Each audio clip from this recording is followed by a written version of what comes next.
Hi everyone, I'm Stephen and welcome to Watch Out. So I picked up this Felsa watch very cheaply on eBay for $38 because it is an automatic and because it has a date function. I've never worked on either of those and I want to learn how to. I think this is from about the 1960s. There's an engraving on the back that says 1960s. As you can see, it is a little bit hot, a little bit of radioactivity. So I'll be a little bit careful with that. But we can see it's actually not running too badly. Amplitude is a little bit low, but it doesn't look terrible, so that is encouraging. It seems to be more or less functioning. So hopefully this will be a good watch for me to learn how to do an automatic and how to do a date function on. So let's get the back off with my case back remover. And there is the rotor. And that's what makes it automatic.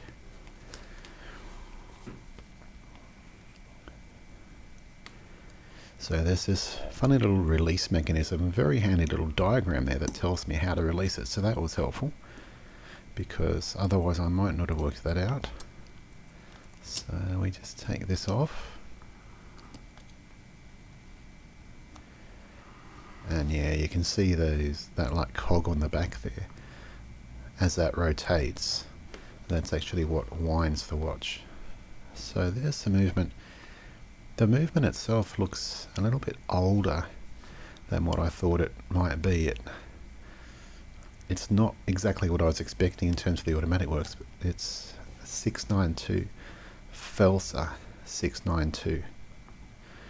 So anyway, let's get the winding stem out. So this is the screw that loosens off the setting lever, which allows the winding stem to be taken out. The last few watches I've worked on have not actually had a screw like that. They just had like a little stud that you can push on to release the winding stem a whole lot easier. So that's another thing that makes me think this is an older movement. And then these clamps here actually clamp the movement into the case. So we need to take those out because otherwise we won't be able to get the movement out.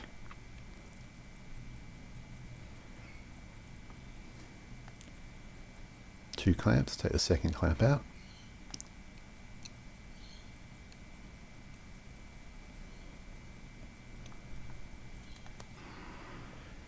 So as it turns out, for whatever reason, this is very, very tight in the movement. It just doesn't want to fall out. So I won't actually show you guys how I got it out because it wasn't pretty, but it is out of the movement, as you can see. Now you look at those hands, you see that brown stuff in the hands, that will be what is radioactive. That would have been radium at some point. So I've got a mask on now because I don't want to be ingesting any of this. And just very carefully remove those, a plastic bag to protect the dial, even though there's quite a bit of patina on the dial. Normally I'd put these in my little hands box, but because these are radioactive, I don't want to contaminate my hands box, so I'm just putting them in that plastic crate because I can just wash that out when I'm done. So these two screws hold the dial on, so we need to slacken these off, and then the dial just comes off like so. And now we can actually see the date ring. And I'm just looking to see how this works. You can actually see there's just this single wheel here, and it's got that tab. See that tab that engages with the teeth on the dial ring, on the date ring, and just as I rotate it around, and then that little, I don't know what you call that, it looks like a washer, but it's spring loaded, it's sprung, and so it kind of like jumps like that. And then the whole thing is just being driven by the hour wheel. So basically every 24 hours that wheel rotates one. So we just take the dial washer off now, and as you can see it went flying away, as parts are prone to do. I definitely don't want this part to go flying away because it's a spring, and springs really do love to go flying. So we just put that one safely away. And now we need to take this plate off. 3 screws holding that down.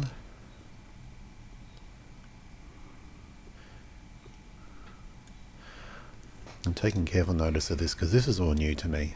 And this is the first watch I've ever worked on that has had these kind of parts on it.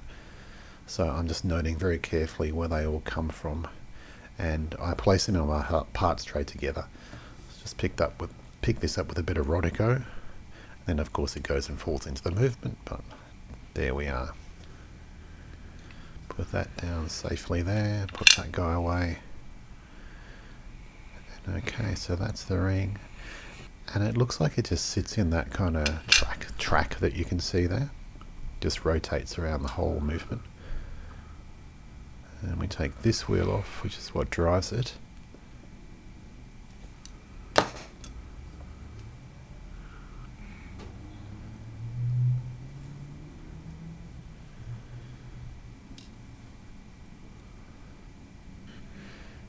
Interesting, it doesn't even have like a post or anything. So that's the hour wheel. You can see it's got that second set of teeth to drive that other wheel that we just took off. So now we turn the movement over, and this is where it will start to get really interesting, because this is the automatic works.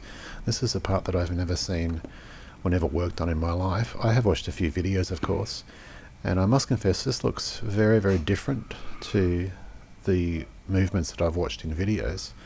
But I think part of that might be the reason, might be because of the history of this movement. This Felsa 692 is actually one of the first automatic movements, and it's actually the first movement, or this family of movements is the first movement that had a bidirectional rotor. So it's known as the Bidynator. Breitling used it, a number of other manufacturers used it. It was used in watches like this Felsa, where they don't make their own movement, they buy the movement stock and put it into their own movement. So 1942 this family of movements came out, suspended during the war, and then the 692 came out in 1947. So this movement dates back to 1947.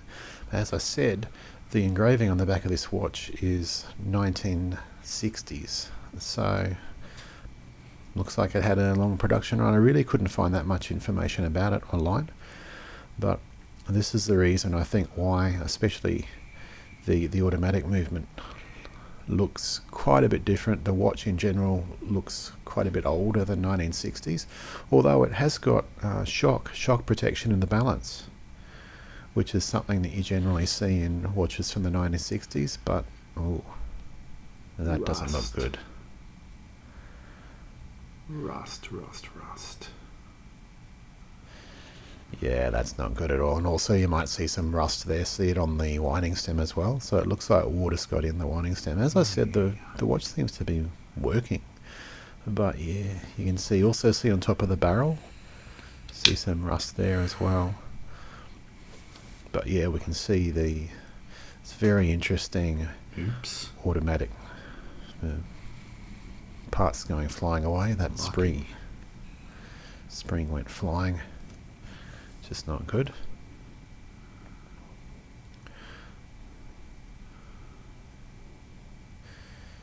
But we see the automatic works. All the parts are basically discrete parts, and like the newer movements, they seem to be more like sub-modules almost. So anyway, I'm just looking at these fairly carefully as I take them out and noting where they come from. So this is like a click for the actual automatic movement itself, the automatic works. The other watches I've kind of watched on YouTube, generally the way they work is that the movement itself works normally, and then the automatic works is just like an add-on that winds the mainspring in addition. So you can actually operate the watch without the automatic works there. It will just work quite happily. So I need to see whether that's the case here.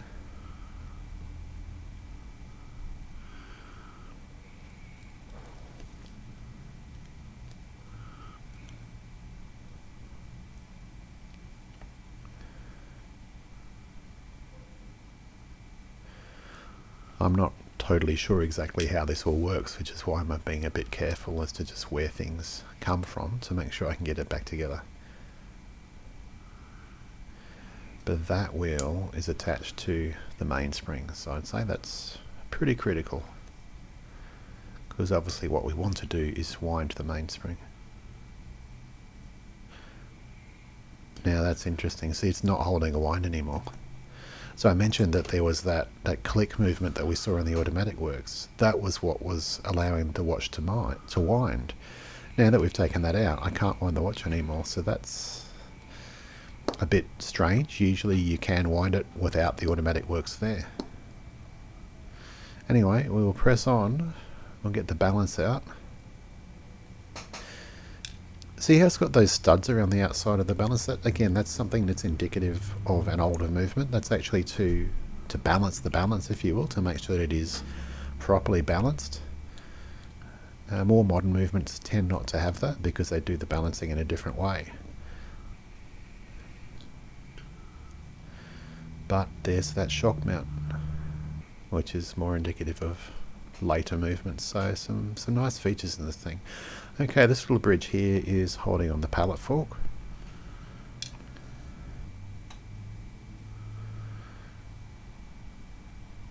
So we just gently prise that guy up.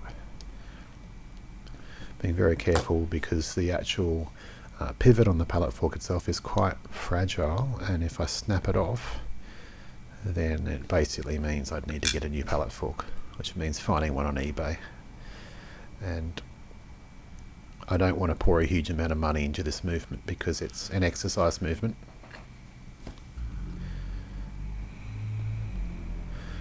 Okay, so I must confess I've not seen a part like this before, so I'm not quite sure exactly what, to be honest, I have no idea what this part is. They don't put parts in for fun though, so hopefully it will become apparent later on what this is for. So I'm just carefully noting where everything has come from.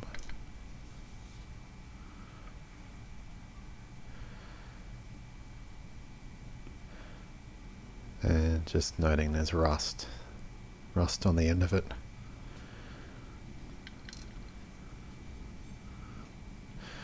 But this part, it looks like it's a ratchet, but it's all rusted up. So it clearly isn't operating as a ratchet right now. But see that pointy end on it? It looks like it's meant to engage with those teeth that are on that top part of the mainspring. So hopefully once I get all the rust cleaned off, it'll become a bit more apparent as to just what the part is supposed to do. Yeah, see, look how it lines up with those teeth. Lots of rust in there that's stopping it from moving naturally.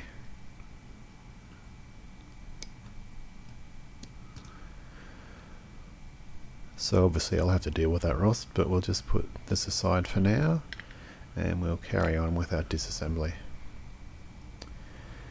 Okay, so now hopefully we can take apart take off the train wheel bridge, which is essentially holding most of the movement together.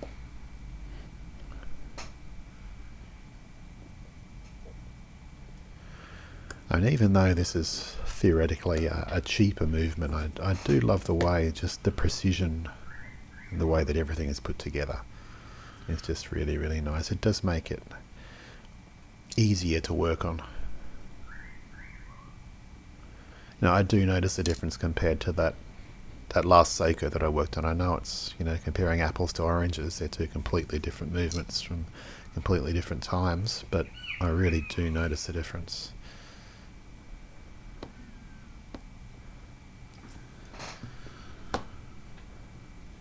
So 4 screws holding down this train wheel bridge.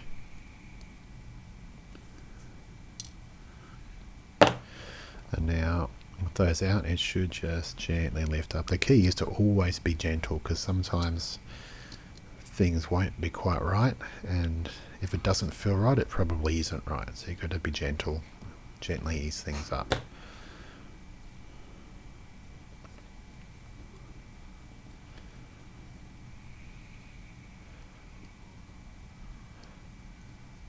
Okay, there we go. And also when you can't see things like that, see that'll be the second sweep. that pinion will be driving the second sweep, and the whole thing has come out. And it's obviously quite thin and quite fragile, so damaging that would be not good. Interesting. Wow, this is really weird. What the heck is going on here?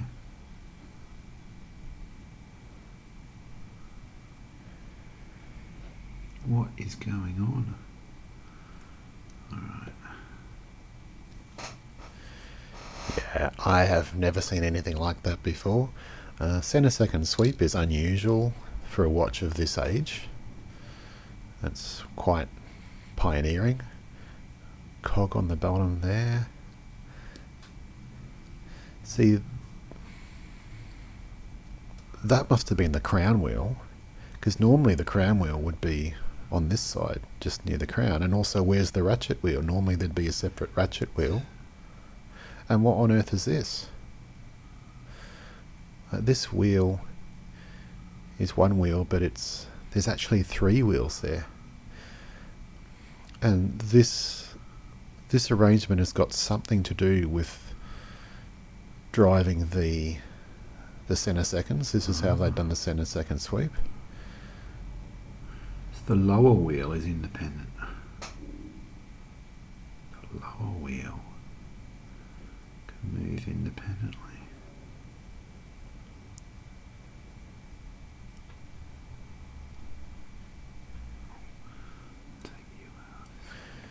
So anyway, we'll just keep on taking it apart.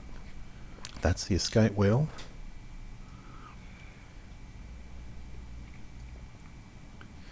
So this is that's the 4th wheel. That's the 3rd wheel. But also that wheel is somehow or other driving the center seconds sweep. It's very odd. Like in more modern watches, that's where the 4th wheel would be, is right there. So in watches, the first wheel is always the mainspring barrel. It's the rusty one on the right. It drives the second wheel, which is the one you can see in the middle just poking out, which then drives the 3rd wheel, which is this funny double wheel, which then drives the 4th wheel. But the 4th wheel is the one that needs to drive the center second, so often it's on the 4th wheel. That's when you get the offset. But in this watch, the 4th wheel is actually driving that other wheel on the 3rd wheel, which is then going back to that center pinion. So it's really weird arrangement, but anyway, I guess it works. So we put those wheels aside, and now we just need to take this little bridge off. As you can see, is holding the second wheel, or the center wheel as we usually call it, in place. And see, there's a little cap there, but there's not a jewel, because the pinion goes through there, but there's not, I don't think there's a jewel in there. Anyway, we shall see when we get it apart. So these 2 screws come out, and that comes off, that bridge comes off. That's the mainspring barrel.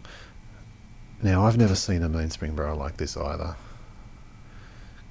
Usually, like, there's a lid that clips onto the top, but this hasn't. It's got like a second, you know what that is? I think that's the ratchet wheel. Because normally the ratchet wheel screws on top of it. I think the ratchet wheel is actually built in. I've never seen that before either. Anyway, we move back onto the dial side of the watch now. And then we start getting some of these above. Look at that black gunk under there. Black gunk, and that's what we call the keyless works. So obviously all of that's going to have to come out as well. I just hope nothing is really, really rusted up, because that's when you have to replace parts. So this little cover plate comes up. Fish out the screw that fell in there.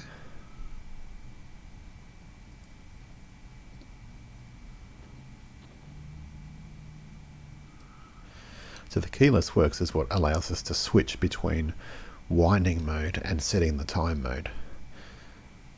So that's the minute wheel. And then this little wheel here, we usually call that an intermediate wheel. It's what allows us to connect the winding stem to essentially the hands when we want to change the position of the hands. And sometimes there's a chamfer on it. I just need to check whether there's an up or a down. I don't think there is, but I can see a mark where the teeth have been engaging on that cog, so I'll put it back in the same way.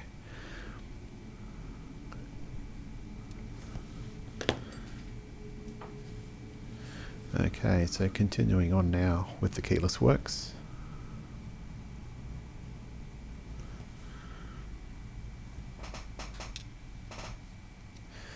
This is a setting lever spring. It's what gives us that nice positive notchy click feel when we change between winding mode and hand setting mode. Get this spring out as soon as I can so it doesn't go flying away. There we go.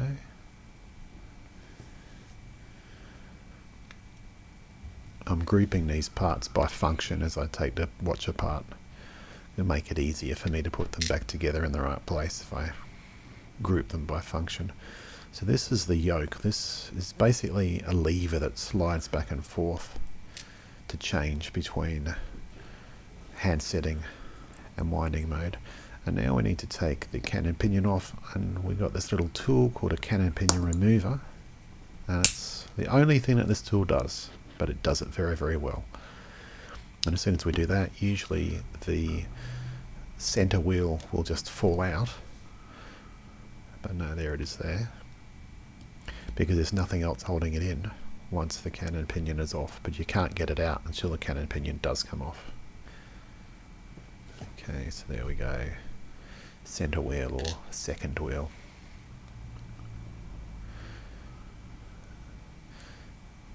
So this is the setting lever screw, and if I just unscrew this all the way, the setting lever will just fall off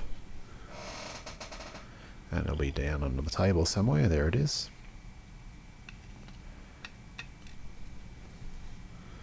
And now we're just about done, I think. Take the screw out. Now when I pull the winding stem out, there's nothing holding those two parts in. So you got your sliding clutch and your winding pinion. Out they come. So I'm not showing you guys the cleaning process because what I've decided to do is clean the parts as I go rather than cleaning them all at once, because it's just going to be easier for me to keep the parts together to do that and clean a few parts as I need them. And see how easy it is to almost lose those screws. That screw is so tiny, look at it compared to the size of the tweezers. So I have cleaned the main plate, and now that I've done that, I just want to do some of these fiddly finicky tasks. So you can do these at the end as well, but I just like to do them now to get them out of the way so that the main plate is ready to go. So these jewels, they all need to be separately cleaned, so drop it into the one dip like so. It's a special cleaning solvent, and these jewels have to be absolutely spotlessly clean. Sometimes they can get blobs of dried up oil on them, and this one looked okay, but this is the process we do anyway. So in the one dip, and now I've got to fish it out of the one dip. I'm just using a little jam jar.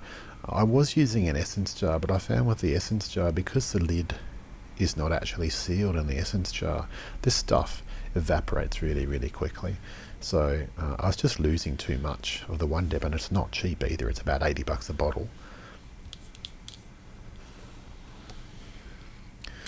So I'll just kind of debating where is the best place to work on this thing, because I need it up a little bit off the bench, otherwise I don't have the reach. So again, we just clean the face with some one dip like so, and it just evaporates really, really quickly. And now we use our lightest viscosity oil, and we put a dab of it on like so. And now we need to be very, very careful without dropping it, because we'll ruin our pool of oil. We need to get it back into the movement. I hate this part. This is just so fidgety and so finicky, and if your muscles are not playing nicely, this is when you drop the thing and you have to start again. And it's actually much harder than you might think to turn it over, because the wrist, it doesn't want to, you know, our wrist is not designed for doing a 180, but I'll take that. That will do. Just carefully position it into place, and now we've got to get the screw back in. Again, without the tiniest bump can just send that jewel flying, or send the screw flying, and we're in big trouble. So I just want to get everything into the place.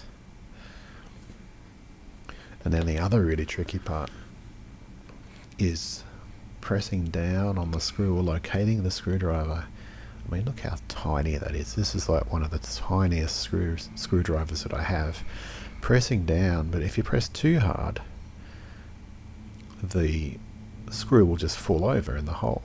So it's actually much more difficult than it looks. So anyway, so this jewel here, this will be for the bottom of the balance, and this is a 2-part jewel, and it's easy to fish them out using Rotor like that. Rotor is a special jewel makers or watchmakers. It's like blue tack that we have here in Australia. I think they call it silly putty in other places, but we call it blue tack here in Australia. But yeah, it's specialised for watchmaking purposes, and it's just really, really handy for picking things up and cleaning things. And so it's great to pick up those 2-piece jewels, so we get the jewels into the 1-dip again. And I got really lucky there, because you can see I actually dropped one of the jewels, went flying. And I have lost jewels before. If you drop it on the floor, you'll never find it. Never, never, never, never, never. So I got really lucky then. And they're both now where they need to be, in the 1-dip. So we just give that a swirl around as well, make sure that it's nice and cleaned. And once we're happy with that, we can fish them out and move on with those as well.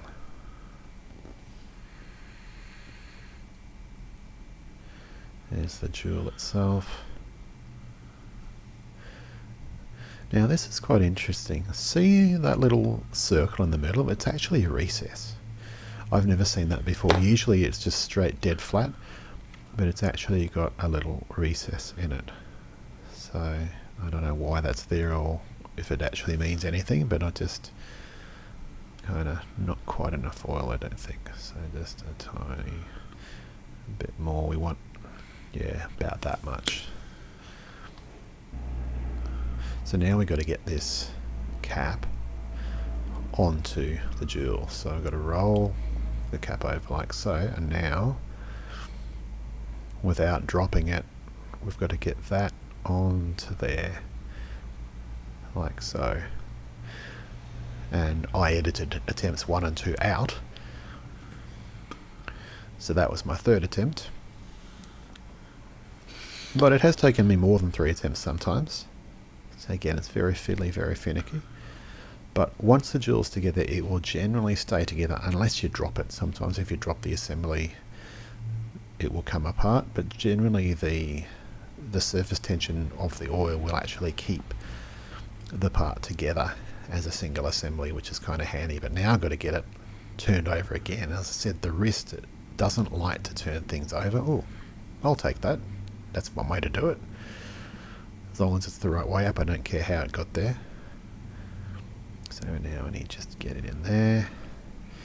And now we've got this little spring here. Again, yeah, sit that down in the hole properly. Now just to be so careful, because this spring is like located in a slot, and if I push the wrong way, the whole spring could actually just come flying out of that slot down the bottom of the screen. And it's actually a lot trickier to get it back in the slot than you might think. Ask me how I know. So actually no, that's not the right way, it's one at a time. That one there, in. Okay, so now we have a look at this. Yeah, two pieces. That's got to be the ratchet wheel on top, which means that the arbor is built into this top wall, so I'm not actually sure how I'm supposed to get this apart without everything going flying everywhere, which is what happens to me every single time. I don't think I've done it once yet without something going flying across the room. Fortunately, the sound it made when it hit the back wall made it easy to find. But yeah, look at that. That's the arbor built into that top wheel, so that has got to be the ratchet wheel, because there is no separate ratchet wheel. So I've never seen an arrangement like that before, but there we go. We just press on, and yeah, that's the barrel itself. You can see the wear, and yeah, this is just to see how these two bits kind of go together, but that is definitely the deal. So as you can see, we've got some rust that we need to deal with on quite a few parts, so I'm just going to show you on a few of these parts various ways to deal with it. I won't bore you by doing it all on screen because it'll just take too long. But a lot of it is surface rust, and you can just get it off just with a stick, or sometimes even your tweezers. I also have this tool here, which is a fiberglass brush, which is really, really good for taking off surface rust, but you can see that it hasn't quite done the job. So this stuff here, Vapor Rust, is really good. It will do what it says. So I've put the worst parts in here that need treatment for rust, that I know that just mechanical removal is not going to work. And you can see I've got the winding stem in there as well. So that spring, that was the click for the automatic works. The ratchet that stopped the automatic works kind of unwinding themselves, if that makes any sense. And that was quite badly rusted, so that's the part I'm most worried about. But hopefully the other ones will come up okay. So just fish these out of the evaporust, and I'm just cleaning them in just plain water, just to get the evaporust off them, and then I'd clean them the normal way with isopropyl or some other kind of solvent. So you can see how that has actually taken the rust off, and there's kind of like, you can see where the metal's been eaten away, like see valleys in the top surface where there's no longer metal there anymore because it's been rusted. So this is the problem with rust. If it actually is more than surface rust, it can compromise the mechanical structure of the part. But fortunately, I don't think the mechanical structure of this part has been compromised, but that cannot be said for this spring. That spring is done. It's finished. I think it's done. See how it's the worst rust was at the top, right there where my tweezers are, and it's lost its spring in. It's that part's not going to work, so it is going to have to be replaced. This part, however, this is the one that was kind of rusted up, which I think engages with the top of the mainspring barrel, which I now think is the ratchet wheel. So this effectively is the click for a normal watch. It's just in a different place to I've ever seen it before. But this is actually looking like it's just surface rust. So that is coming off. So yeah, I think I am going to be able to use this part. So there are some other parts that will need to be treated. As I said, I'm not going to show them all to you on screen being cleaned up, but I think these are probably the worst of them.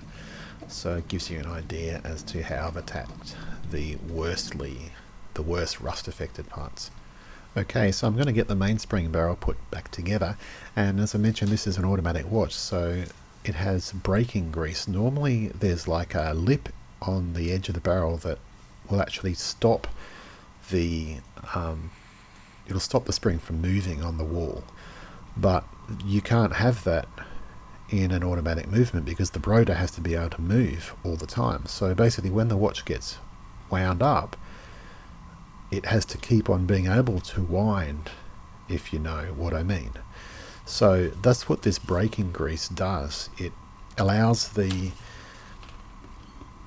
spring to move against the wall, but it has enough resistive properties that it just doesn't flop around, it doesn't slide around freely. So you'll still be able to wind up the watch,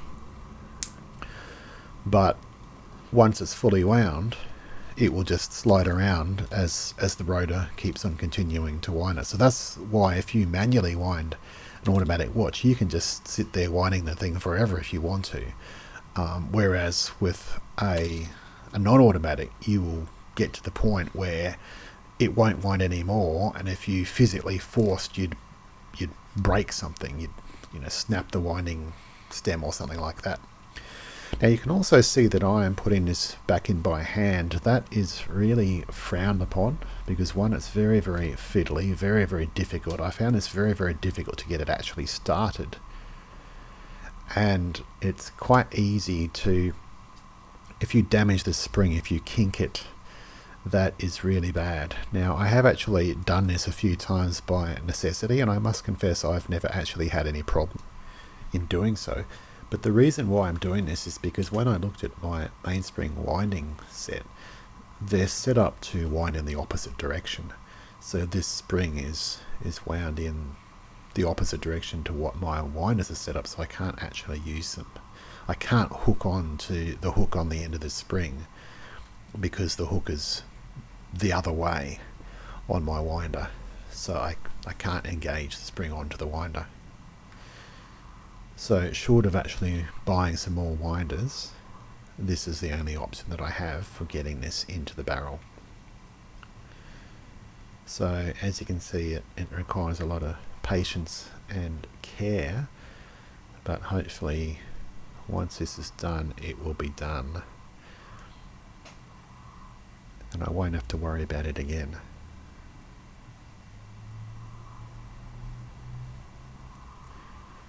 Now what I'm not really sure about is what to do with the that combined ratchet / arbor, which is the top part of this. I'm not sure how, because normally the arbor is a separate part and you engage that and then you put the lid on top, but that's not the case here. The arbor and the ratchet are all one piece. So I've really got no idea how to do this. I'm just taking a bit of a wild guess, but I've actually got the spring engaged with the arbor at the moment. I'm thinking maybe I might be able to just kind of, pop it on, pop it in place once I kind of get it wound. Alternatively, the whole thing might just go flying again and I might have to start again. But it's actually becoming pretty clear that that's lucky. That's not going to work, but I was afraid that spring was going to go flying. So that's not going to work at all. And yes, I know I should not be doing this with bare fingers, but it's impossible to do with finger cots because the cots just get caught in the spring, the rubber just gets caught, and it's just absolutely impossible. So I cleaned my fingers with solvent to basically get as much finger grease and oil off as I could before I did this. And I have actually applied grease to the spring as well. That does need to be done because the spring was clean in the solvent, so new grease onto that. And I've worked out where the actual hook is, and so I marked that, and I think that might have actually even worked. I just think it's the design is actually it's making it possible to do this, to actually be able to put the thing together blind. I mean, I've had movements that I've worked on where you can't do this blind at all. You've got to almost physically manipulate the spring onto the hook, whereas this seems much, much more forgiving.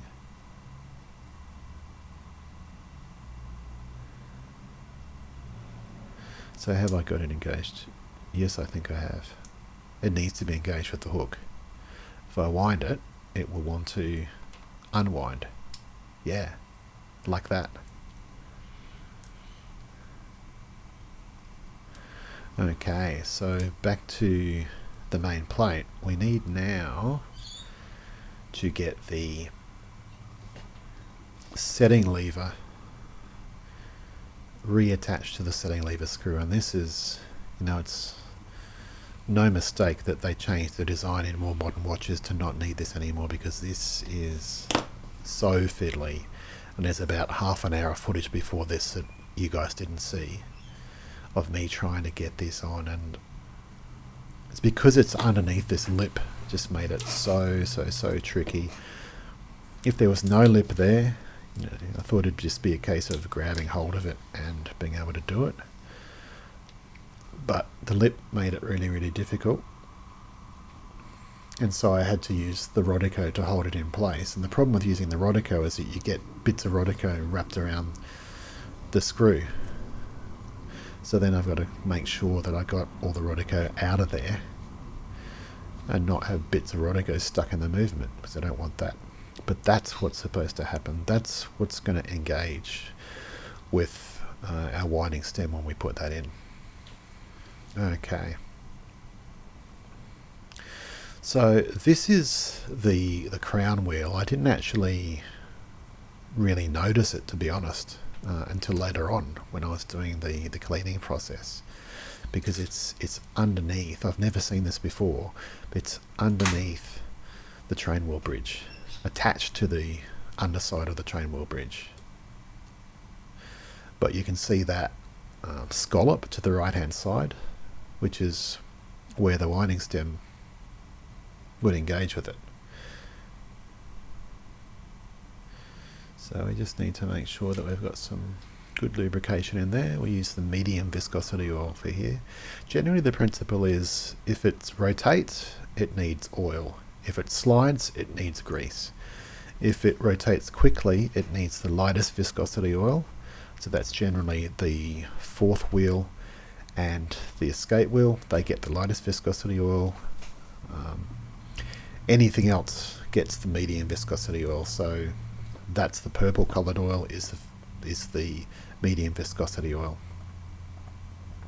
So I just need to make sure this is free, because I've had a couple of occasions where I've got things around the wrong way and to do the screw up and they're no longer free. So it's always good practice when reassembling to make sure that things are free. Now this is that little cap that I talked about.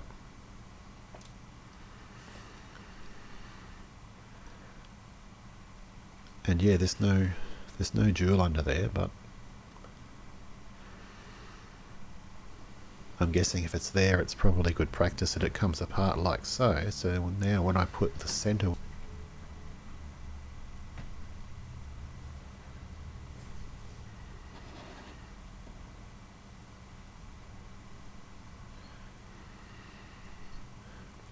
yeah, it'll only go in one way because the cannon pinion has to slide on to that shaft going through there.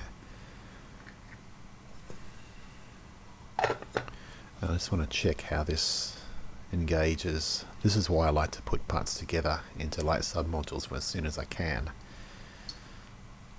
So there's the mainspring barrel, or the mainspring, which is effectively wheel number one.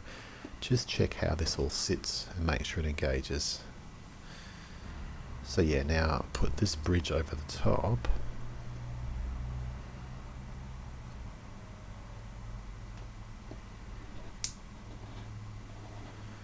Just so beautifully machined, just so precision. Sit down on the posts. Sometimes a bit of force is needed.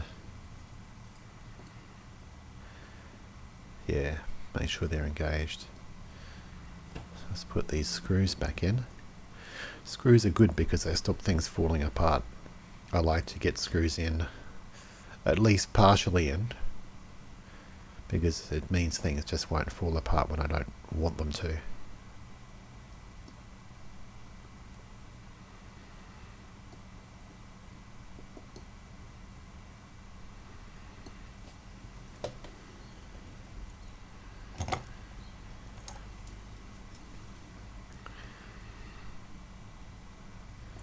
Just find a more appropriately sized screwdriver just to do the final tightening up.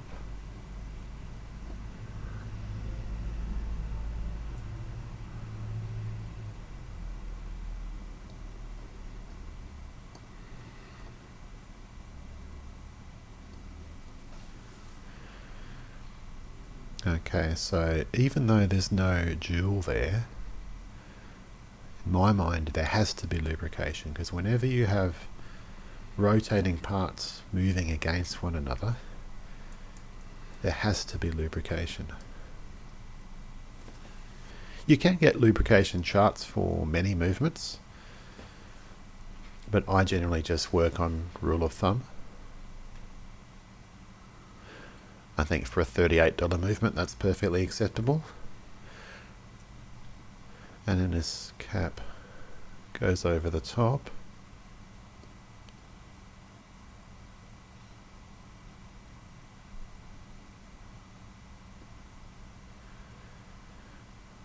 And just see how tricky it can be just to get things located even sometimes.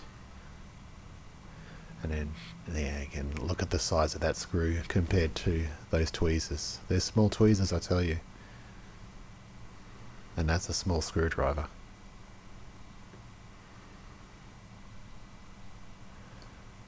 Okay. Alright, so we can start putting our train wheel together now. So this will be the fourth wheel. As I said, normally it's the fourth wheel that drives the seconds hand, because the fourth wheel rotates once a minute.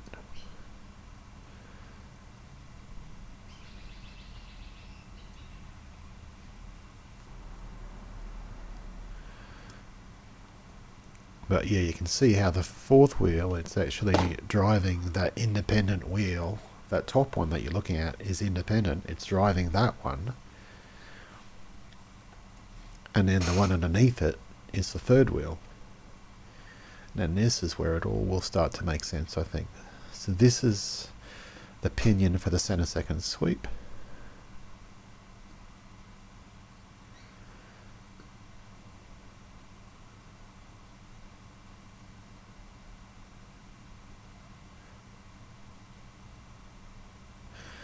But this is the thing that's doing my head in a bit, is like that center second sweep. Those teeth are engaged with both wheels, I think. I could be wrong, but I think it's engaged with both wheels, both the top and the bottom wheel, so I don't quite understand what the point of that is. I mean, obviously it works. Maybe some of you guys who are a bit smarter than me will be able to note so in the comments as to what's going on. Anyway, this is the escape wheel. You can always tell it's the escape wheel because it has those very strangely shaped teeth that look a little bit like boots. Look a little bit like the country of Italy, actually. Sometimes it can be trickier than one might think to get them located into the holes of the jewels, but that one's in.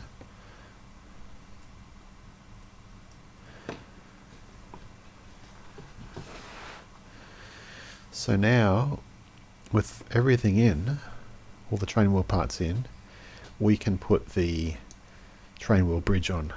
So it's absolutely critical to make sure that the setting lever screw is in place. It actually wasn't necessary to screw the setting lever onto the setting lever screw when I did. I could have done that later on, but the screw itself has to be in place because it sits underneath this bridge.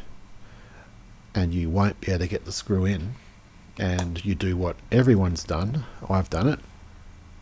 You get so proud of yourself because you got the train wheel bridge back on, and then you realize you forgot to put the setting lever screw in, and you have to take it off and start again.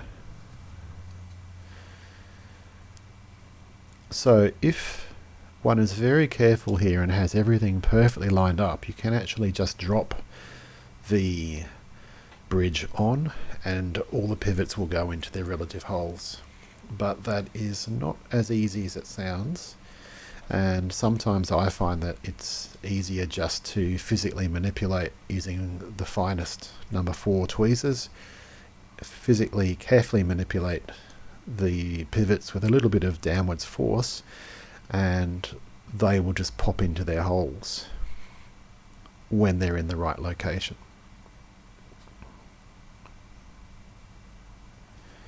So we have these 4 screws to go in, a little bit of gentle force because we don't want things to jump out of position.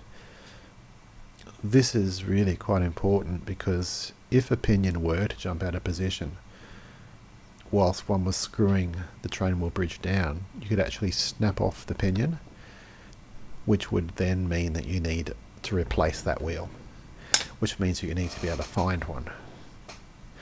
So that can be a quite expensive mistake if one is not careful. So that's why I tend to put the screws in, make sure that everything is still free and turning, and then nip them up.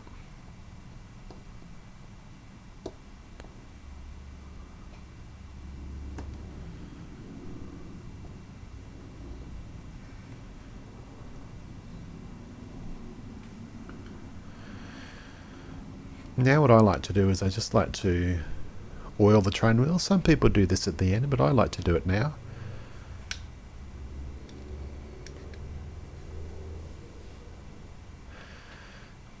Now this part also, I noticed later on in the cleaning process and had to take it off, but it's necessary to access that jewel that the center seconds sweep pinion was sitting in, and that needed to be oiled.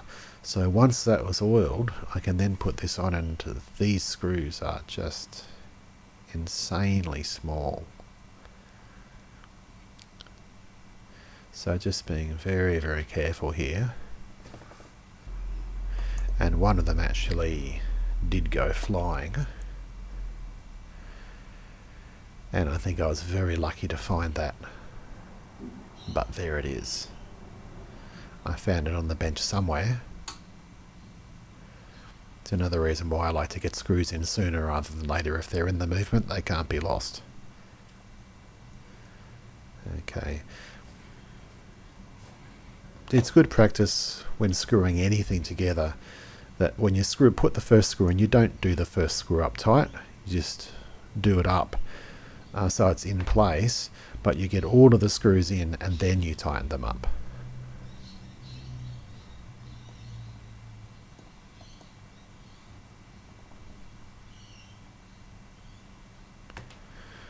Okay.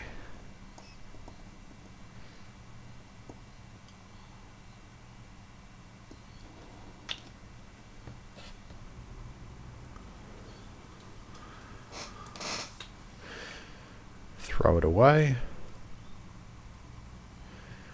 Okay, so we're now moving on to the keyless works. So this is the winding pinion.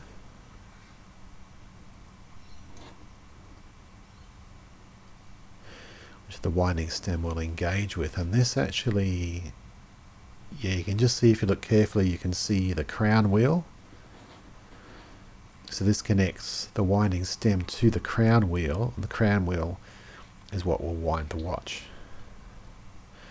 So these are sliding parts. They slide, those teeth, they slide across one another. So they need this blue grease. So we put some of that on there. And once that's done, we can put the sliding clutch in place.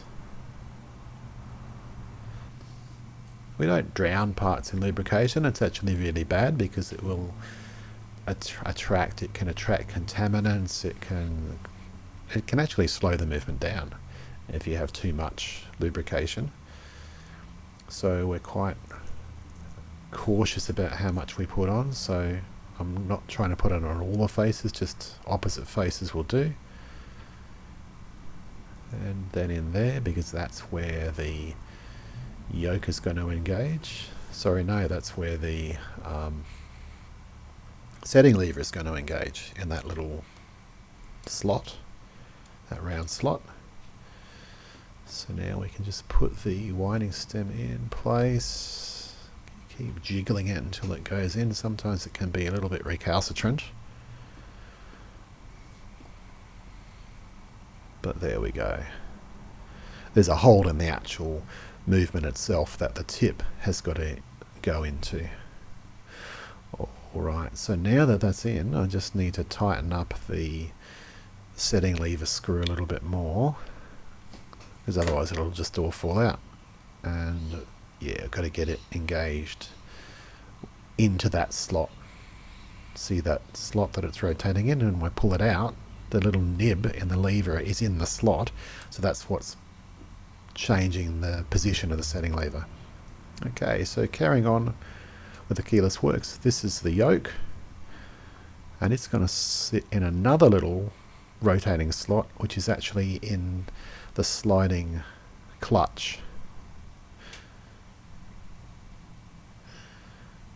This we call the yoke spring.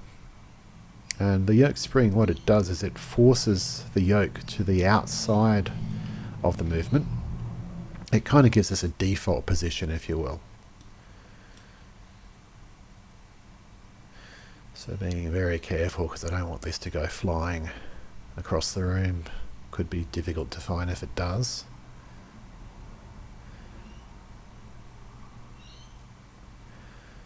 That's why I like to get parts on top of it as soon as I possibly can. So this is the setting lever spring. Get it located. And again, as I said before, this, in my opinion, the sooner we get screws into things, the better. Because it can't disappear if there's a screw in it. And it doesn't have to be tightened up, but if there's a screw in it, it won't disappear. So see how it popped out of position there? Got to get it back into position. And if I'm certain it's in position, I can take it all the way down. But now I need to get it engaged just like so, just with a screwdriver. Get it engaged into position like so, and there. That's what it's supposed to do. Okay, so we just need a bit more grease on these sliding parts, these faces that there's a huge amount of force for quite small parts here. So these faces that slide across one another, we want to get grease into there, like so. Just these other little surfaces that I can see where we've got parts sliding across one another. And you might have seen how some of the grease went flying. So much force there, a bit of the grease went flying. I'll clean that up in a tick. But the key is just to get some grease onto the surfaces. And a bit just on the yoke spring itself, because that's rubbing on the yoke. And now some of the good old Rotor, just to mop up the excess grease. It doesn't need to be anywhere except for on the faces themselves that slide.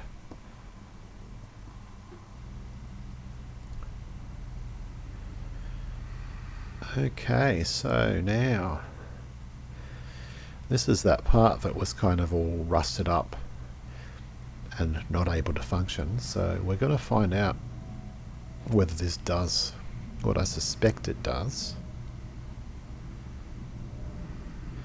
So that goes in there, and we just need to get the screw in place, because otherwise it'll just fall out.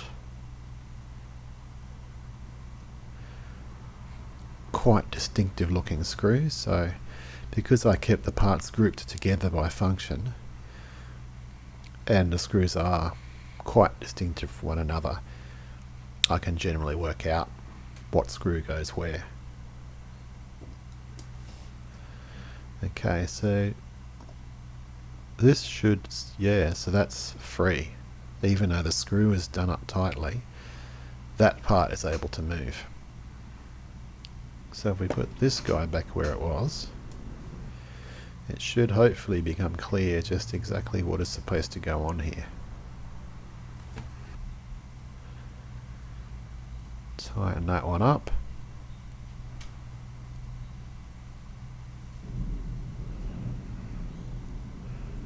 Okay. Yeah, it's a spring. That big long part is its spring. It's pushing against that ratchet, and that is exactly what it is. So this is, if you didn't have an automatic works, that is your main ratchet, and that's the ratchet wheel definitely in the top of the barrel. So just a bit of lubrication in here just to help it kind of move as it should. So the only reason why this watch was able to function was because there's also a ratchet mechanism built into the automatic works as well, but as soon as I took the automatic works off, I couldn't hold a wind because this ratchet was rusted up and not working, which is, this is the main ratchet for the watch, not working, couldn't hold a wind.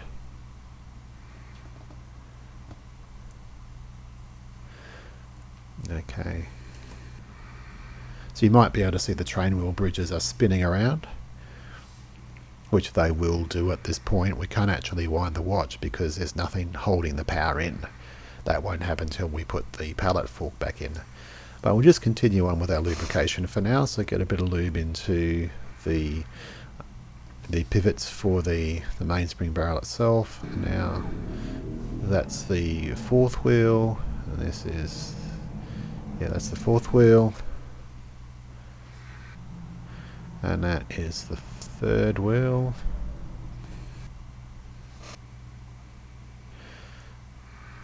That is the bottom of the mainspring barrel. Oops, popped out of the movement holder. Be a bit of a pain sometimes. Mop up the excess. We do not want excess oil floating around. Lightest viscosity oil. That's the fourth wheel. And then we want some of this grease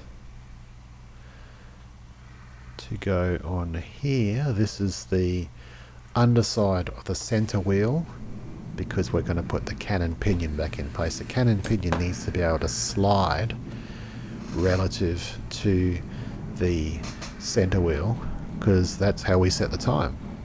If this could not slide, then we would never be able to set the time, which would be kind of bad.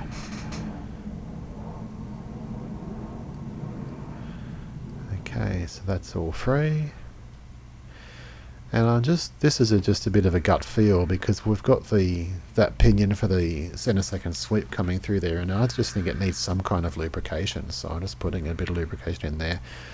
And this is the yoke. I actually forgot to put any lube on that post. When I put the yoke on the post, I should have put lube on the post before I put the yoke on, and I forgot to do so. So I can just lubricate it like this, and it will drink up the oil that it wants to drink up, and I'll just mop up the excess like so.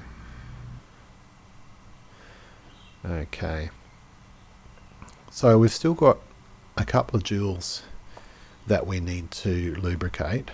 We can do this one now. This is this joule's actually in the bridge.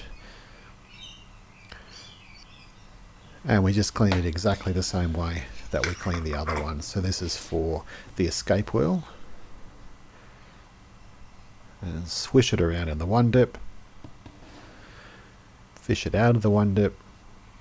And yeah, I think on my staking block is a more sensible place to be doing this than on top of my ore pots. Once we're sure it's absolutely spotlessly clean, dab of oil back into the movement like so.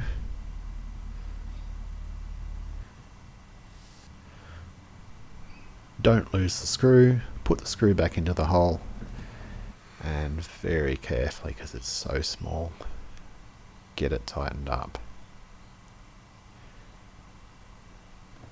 Okay, so that's that done. Right, so now we can put the pallet fork in. This is what controls the release of power, which is how we keep time. By controlling the release of power, it rocks back and forth, as you'll see. So until we put this in, we can't actually wind the watch because all the power will just be released straight away. So being very careful because that pivot is so fragile, and if I just mash this down on top of the pivot with great force, I could actually just snap the pivot off. So imagine it wasn't in the bottom hole, for example. Let's say it had popped out of the bottom hole. It might align with the top hole, but if I screwed it all up, it'd snap the bottom pivot off. And likewise, if it wasn't aligned with the top pivot, then if I just screwed this straight down without checking, then I'd snap the top pivot off, and that would be the end of that part.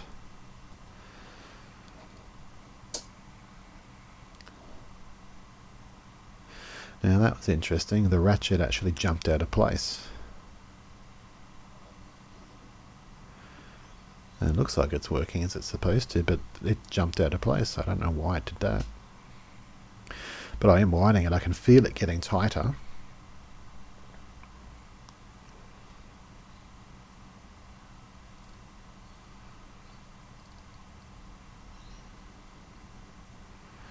And when I do this, yep, snap. See, every time it does that, see the wheels just rotating a tiny little bit. So let's get the balance back in. This is basically like the heartbeat of the watch, and this one is actually proven to be really, really tricky. And I think the reason is, if you look at the bottom jewel, you see there's a lip going upwards on the bottom jewel. I've not seen that before. Usually, like, there's just a jewel there without the lip, and you can kind of like just drag the pivot into place and it will drop into the hole. But I can't do that here because there's that lip there. So I've got to get it located into the hole over the lip, and then once that's done, rotate it so that the impulse jewel, which is in the bottom of the wheel, engages with that kind of like cup. And wow, there we go. That is what's supposed to happen. So when it engages with the cup, the impulse jewel will push the pallet fork in one direction, and that actually releases a little bit of power, which then also kind of kicks the impulse jewel, which makes the balance swing in one direction, and then the spring causes it to swing back in the other direction, and then the process starts all over again.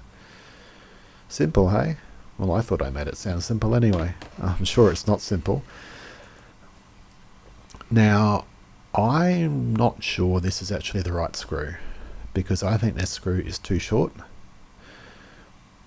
The only place that there was another screw that was the same was just to the left. See that little bridge for the pallet fork?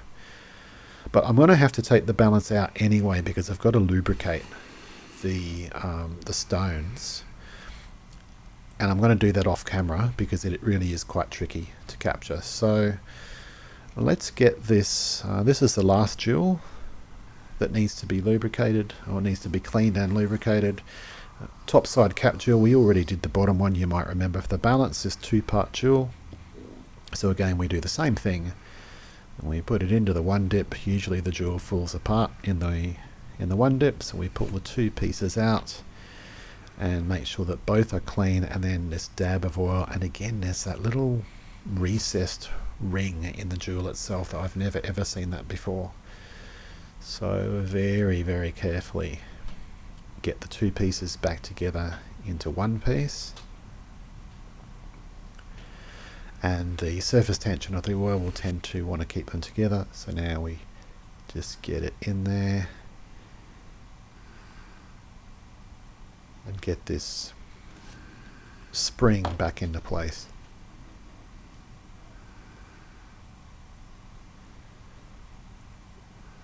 One side, second side done.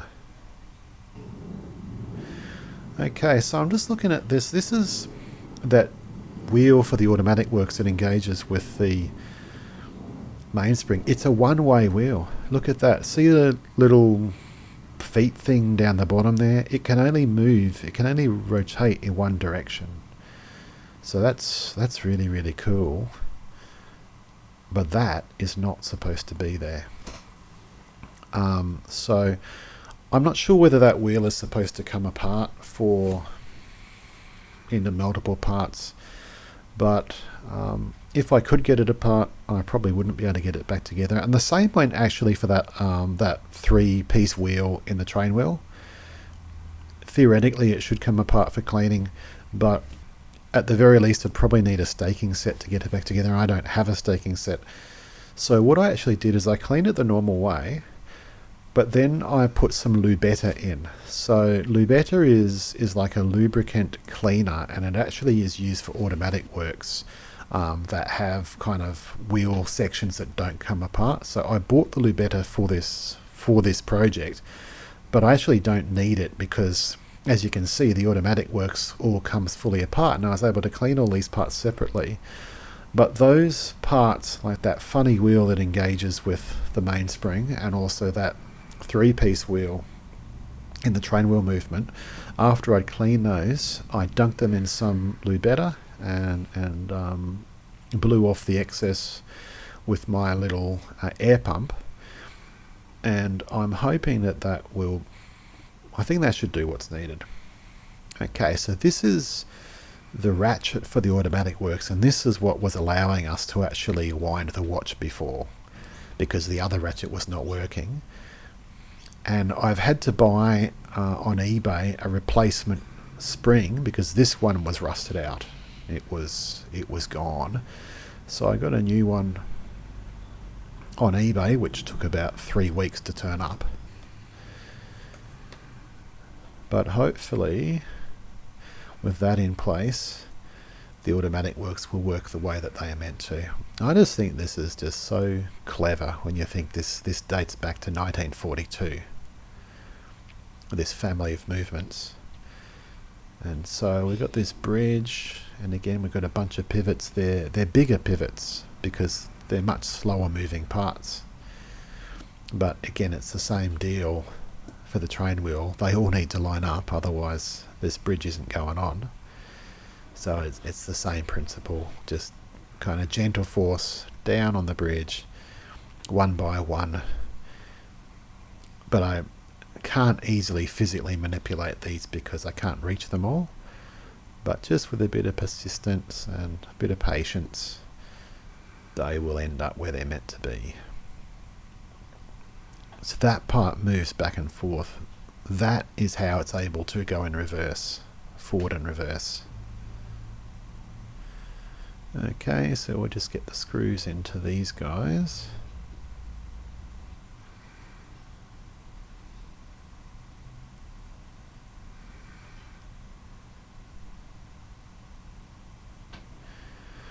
We're starting to look like we actually have a watch coming together here, which is, I'm pretty happy with this actually. As I said, I've never ever worked on an automatic or a watch with a date function. I mean, as it turns out, the date function was actually really simple. And it took about 10 seconds of looking to see how that worked, so that was easy. But the automatic works, that's quite impressive and quite different for me. Just snip these ones up now. And so this needs lubrication as well. We have jewels, we have pivots, we have rotation. So I just use the medium viscosity oil on these.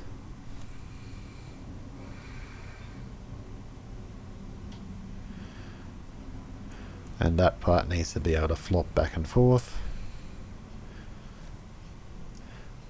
And that needs to be able to rotate, because that's actually what's going to wind the watch. And then this is the click for the automatic works. That needs to be able to move freely as well. So now if we just turn these, we should be able to see, yeah.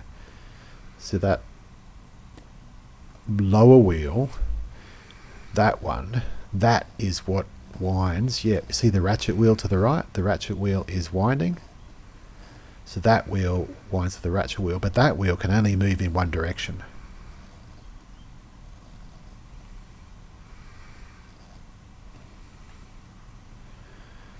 And then that way, that's the other direction. So now see the top wheel is being wound, and then that's the other direction. Okay, that's pretty groovy. Now,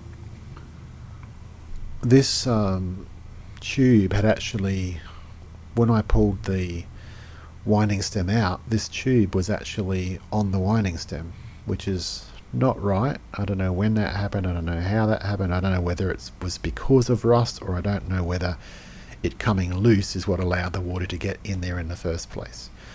But it certainly isn't supposed to be like that. So what I've done is I've just put a little bit of Loctite blue onto there, and I've put that in there, but this actually needs to be, you see there's that flat there, if otherwise the lid won't be able to go on, so I've just had to kind of persuade that a little bit so that it's in exactly the correct position. And now I just mop up the excess with some Rotor.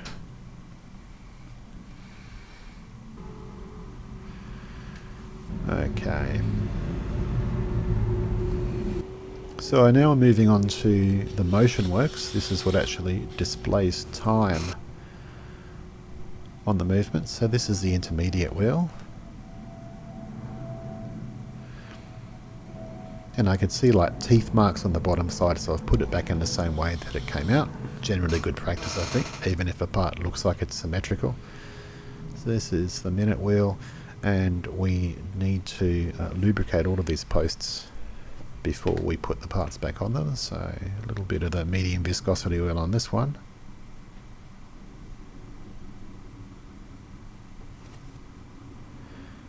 And put that one in place.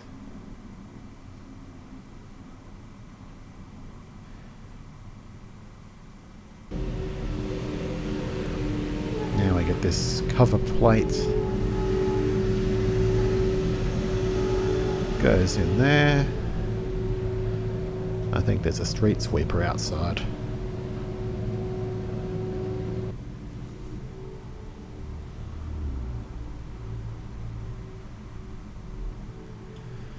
I do feel a lot better when these cover plates are in place, because it means parts can't really go flying, although I'm not really sure what that arm to the left hand side, I don't know what that is actually for. As far as I can tell, it doesn't really seem to achieve anything, but there you go.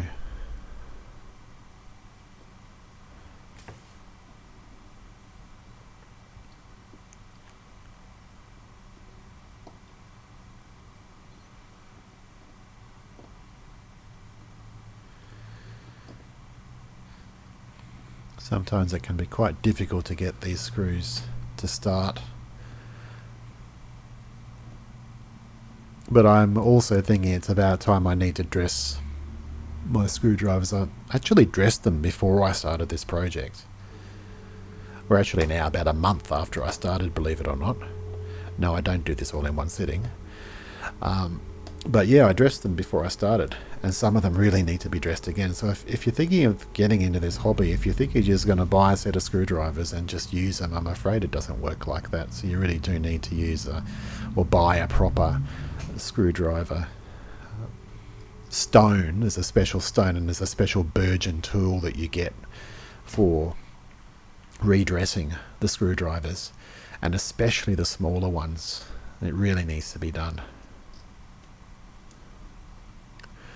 Okay, so I put this plate in, which is basically for, I don't know what you call it, the date works. I've never heard of date works, but that's what I'm going to call it, the date works.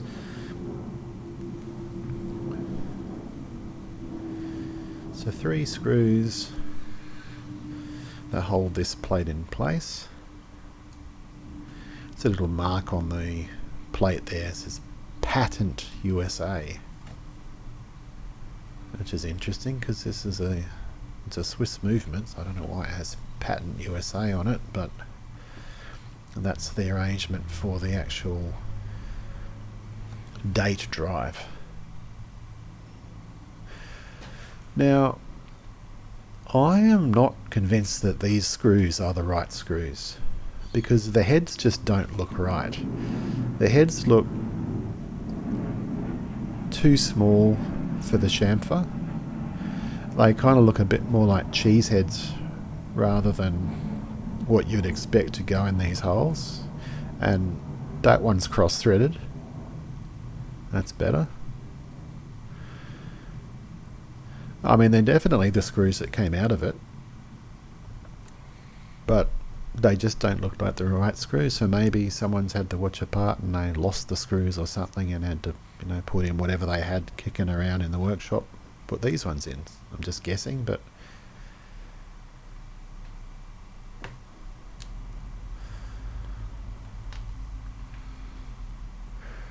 Alrighty, so this is the wheel that is actually going to drive the date ring, and it just sits straight down on that plate.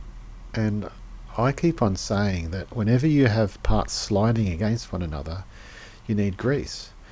I just can't see how it can possibly be a good idea to have this wheel sitting down there with no lubrication and expecting it to rotate, because it rotates all the time. It is driven by the hour wheel. Any load that you have on the rotation of the movement is load on the watch. It's draining power from the watch. And you get to a point where if you drain too much power from the watch, it can't run properly any longer.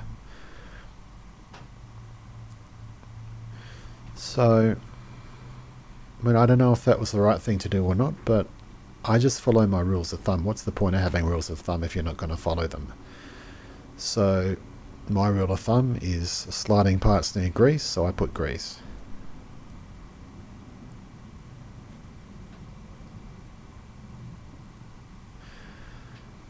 Just make sure it's free. Yep, it is free. Good. And engaged to the hour wheel.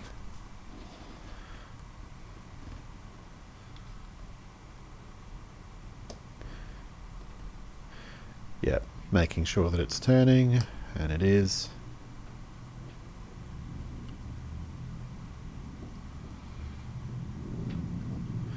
So around about there or so is where it would actually kick it over.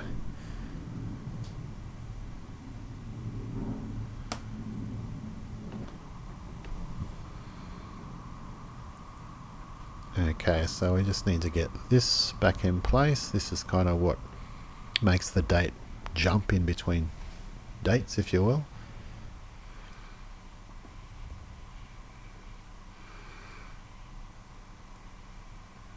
Get the spring in place again, being very careful it doesn't go flying across the room.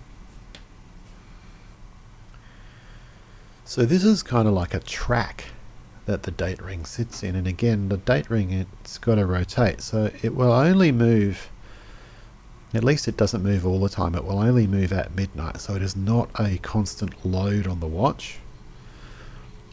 But you see the wear marks, you can see the wear marks in the movement where it has been, so that's the move, that's the wear marks there on like that chamfered face. So I feel like that needs a goodly amount of lubrication as well.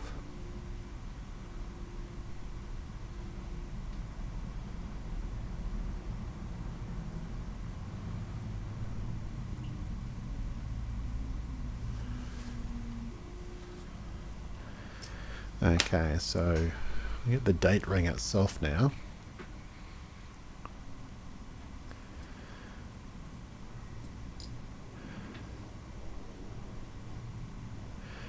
And I think I've done something wrong. But you guys already knew that, didn't you? Now, I was thinking to myself before I started doing this that I should go back and review the footage to remember how, because, you know, I took this apart a month ago. But this ring has to go on after this plate has got to go on after the date ring. Oh, well, it doesn't matter. We just take these 3 screws out. Fortunately, those other parts that I put on can stay in place.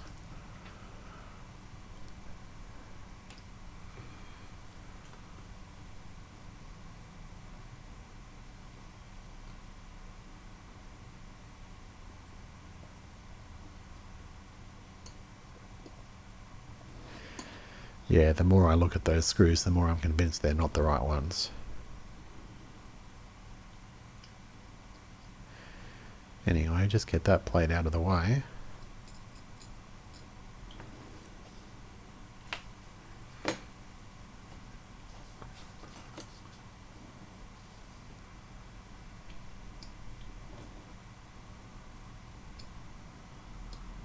That's better. That's where it's supposed to sit. So now we can put this plate back in place and just get it lined up. It's got these little locating lugs on the underside.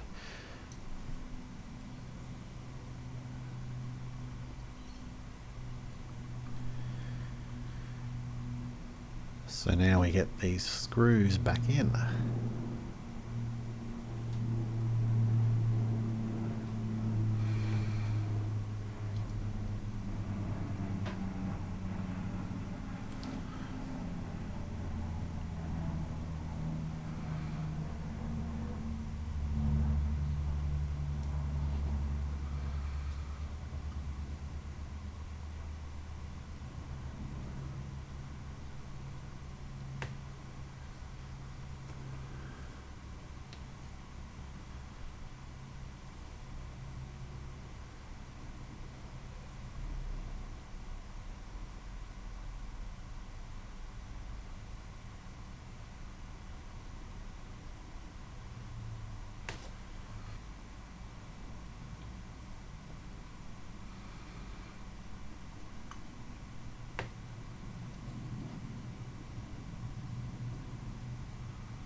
That one's cross-threaded again. It's the same one.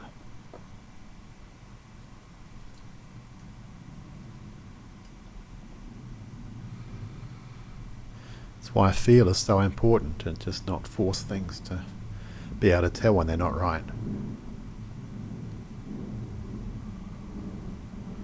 Okay, nip those up. And test. That's what's supposed to happen. Yeah.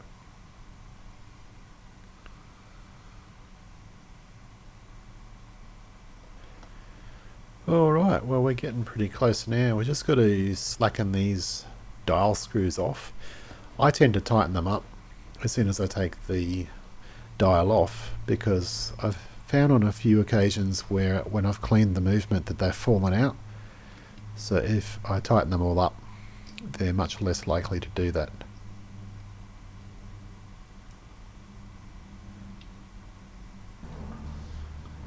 So you've got to put the dial washer back in. It's very easy to be so excited about putting the dial on that you forget to put the dial washer back on.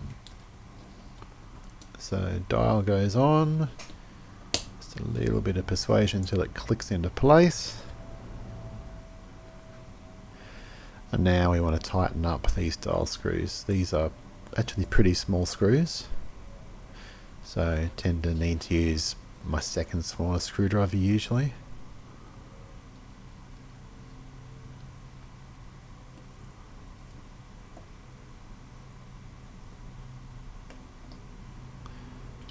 Which I've just broken. You can see the tip of it's just broken off. They're just so small, so I'm going to have to reface that screwdriver, so I'm just using the next one up now just to finish this off.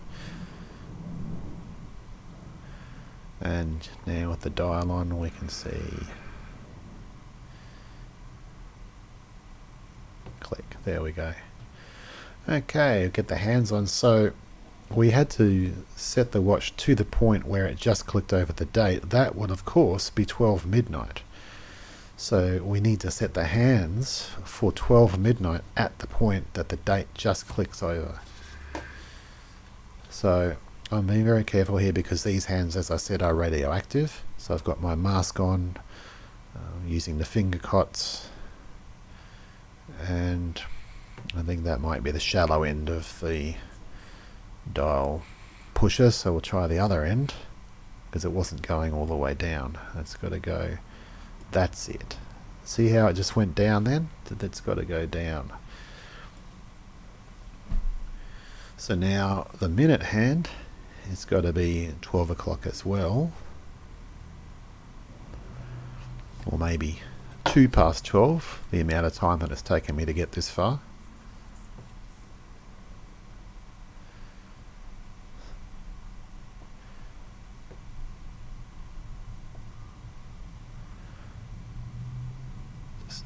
Make sure that that's seated correctly. Sometimes it can go askew, so you need to make sure that it's flat. And then the seconds hand, being driven by that really groovy arrangement we saw.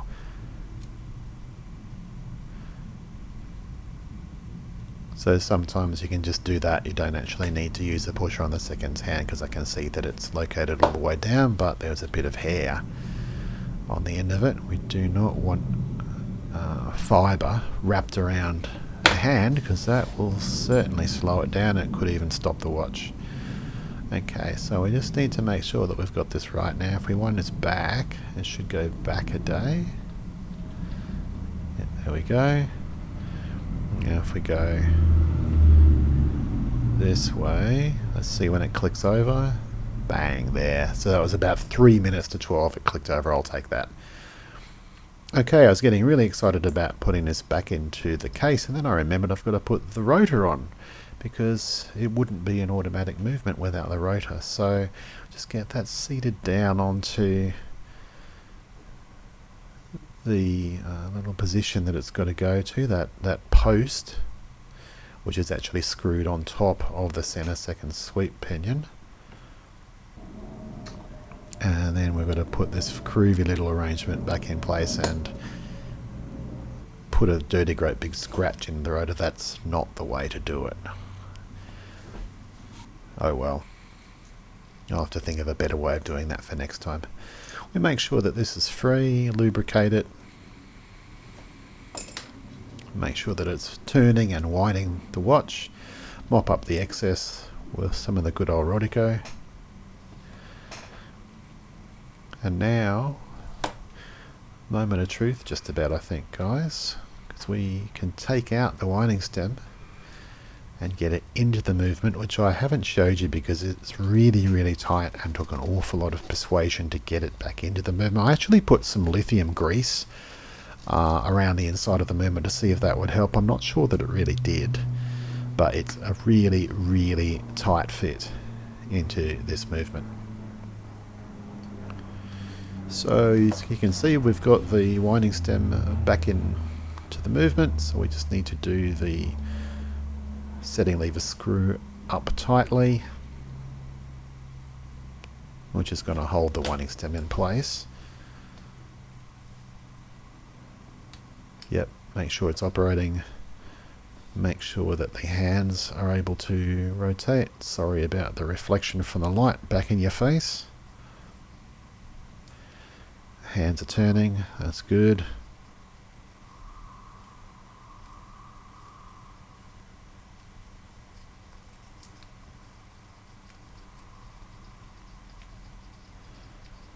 Just make sure that the date wheel is rotating, and it is. Yep. Make sure it rotates back the other way.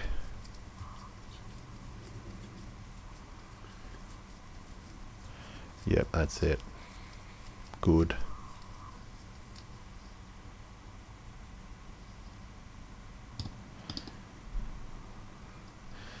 So we just put these case clamps back in, which are absolutely useless because this thing is so tight in the movement. As I said, in the case there's no way it's going to come out. So anyway, put them back in.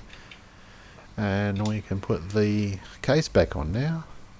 Just get it started with the fingers and finish it off with my tool.